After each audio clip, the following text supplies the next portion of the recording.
আসসালামু আলাইকুম বন্ধুরা, আশা করি আপনারা ভালো থাকবেন, সুস্থ থাকবেন। আমিও আপনাদের দয়ায় ভালো আছি। আজ আমাদের গেমে যে এই বাংলাদেশি ম্যানেজারটি এসেছে এটার ব্যাপারে আমরা কথা বলবো।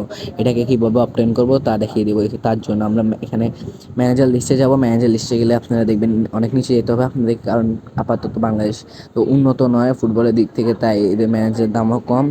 এবং এখানে পেয়ে গেছি মাইকেল ইলিয়া ইলিয়া। এখন যা দেখবো যে এখানে লং বল কাউন্টার 64, এর ভালো প্লে স্টাইল। এবং এখানে অন্য কিছু দেখলাম আমি, এর লং বল অনেক ফালতু, সব থেকে খারাপ হচ্ছে লং বল 34। এবং একে সাইন করে নিব, আমরা সাইন করে নিয়েছি 3400 জিপি দিয়ে সাইন করে নিয়েছি। এখন মাইকেল ইলিয়াকে এখন বাইরে হয়ে এখন আমার গেম প্ল্যানে যাব। গেম প্ল্যানে গিয়ে আপনারা দেখবেন সেখানে এখন যাবে স্যাভি আলোনসোর উপরে ক্লিক দিয়ে চেঞ্জ ম্যানেজার করবো মাইকেল এলিয়াকে।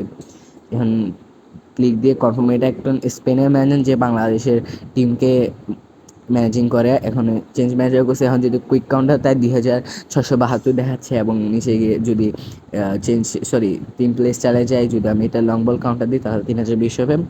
এটাই ছিল আজকের ভিডিও গাইস। পরের ভিডিও দেখা হবে। আল্লাহ হাফেজ, বাই বাই।